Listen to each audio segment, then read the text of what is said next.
Hello, Internet. It's Daniel with Driving Dragons.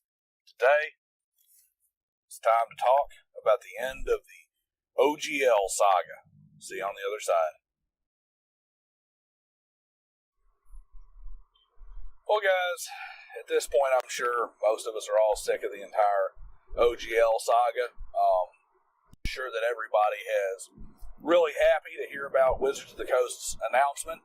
If for no other reason than this should kind of bring an end to endless videos and comment threads about the OGL. And don't get it twisted. For your creators, it's definitely a win. It is no doubt a win for third-party content creators. And it is a win for the role-playing game hobby as a whole. Though I will say this, we don't know how much damage Wizards did in the process. And all I'm going to say on my last little bit here on the OGL is that we should, as a player base, try to repair that, try to help repair that damage.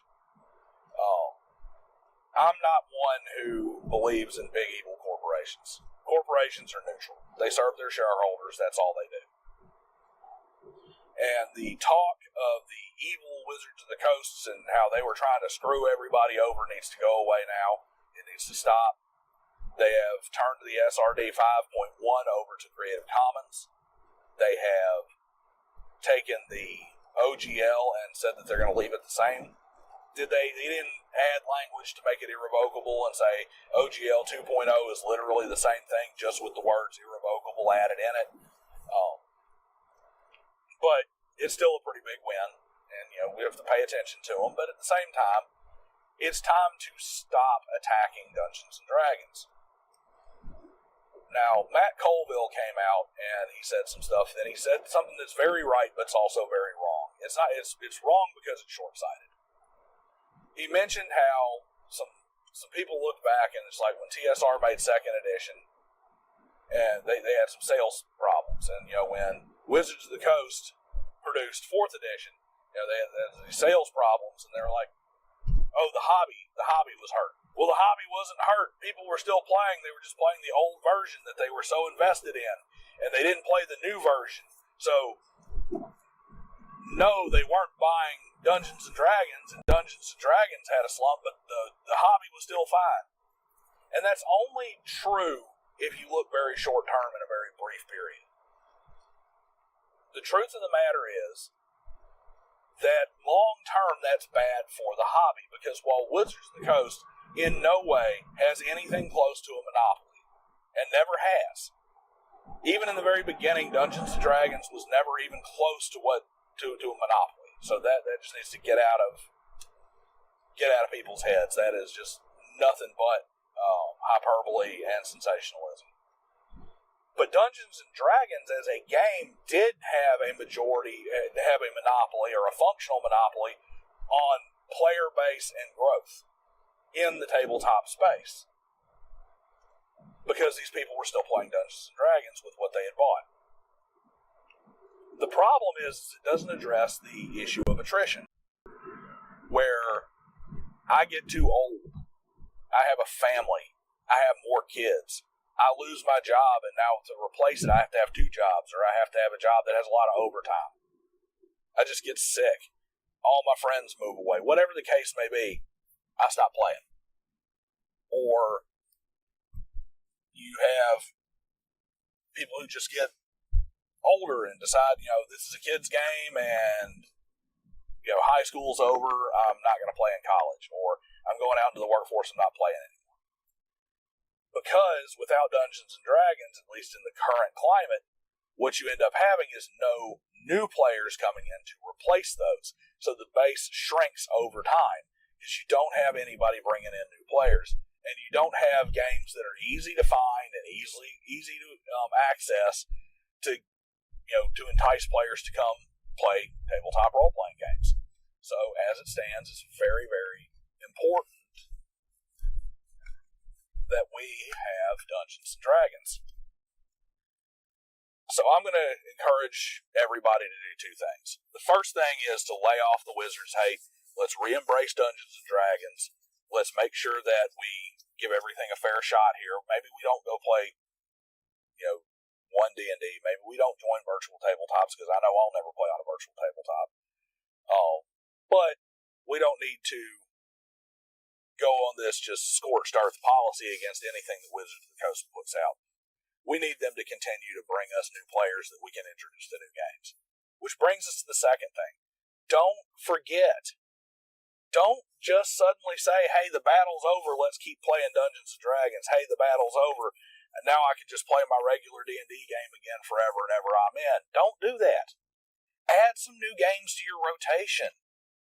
Maybe you play Dungeons & Dragons in this campaign, and in the next campaign you play Cyberpunk, or Gamma World, or Top Secret, or Pathfinder, or Starfinder, or Traveler, or any number of other games. So you play Call of Cthulhu, or Gumshoe, Conan, Aliens.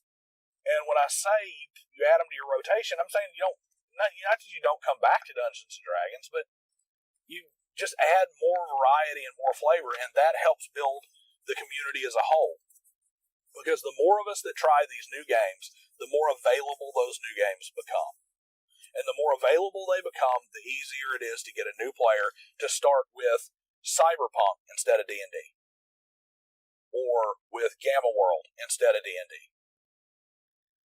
That is important to the overall health of the tabletop role-playing game community going forward.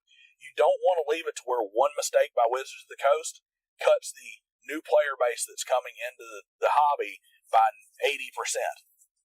Because none of us are playing 4th edition, we're all still playing 3.5. My buddy over here wants to start playing the game, but it's not easy for him to get 3.5 material because Wizards doesn't sell it anymore. And you get that one guy who goes and plays 6th edition, and he wants to pull the rest of the group with us, and we don't go, and now our group breaks up. Or we're having to try and find somebody new, and we're having to teach somebody new, pulling them back in, and we don't have those new players. So we can combat that by helping these other games, OSR games, Cyberpunk games, Shadowrun games, things like this. We can build these up and add them to our rotation, not as a total replacement for Dungeons & Dragons, but as another game that we play, while we help build a climate where we don't have to rely on Dungeons & Dragons to bring new players into the hobby. So, and just do it like I did with my group. There was no mention, the phrase OGL was never mentioned at my table at all. And I was planning on this before the OGL announcements ever happened. I went to my players and I said, okay guys, this adventure's over, this campaign's done. What do you guys want to do next? We can keep playing 3.5 Dungeons & Dragons. I've got Oriental Adventures set up so we can go do Oriental Adventures within the Dungeons & Dragons system, or we can play Cyberpunk Red. And I'm lucky enough that I'm in the kind of bracket where I was like, I'll get the core rule book for everybody so that you guys don't have to spend any money to see if you like this game. I know not everybody can do that, but it's not hard to share a PDF or share a rule book and as a GM, but that's all I did. And you know what? They decided they wanted to try Cyberpunk. So we're going to play Cyberpunk. And that game will be part of our rotation probably forever. And we'll go back and forth. Maybe next time I'll play some other game. I'll add in Conan, or I'll add in Call of Cthulhu, and we'll have a rotation of 3 or 4 games we play. Sometimes we're playing this, sometimes we're playing that.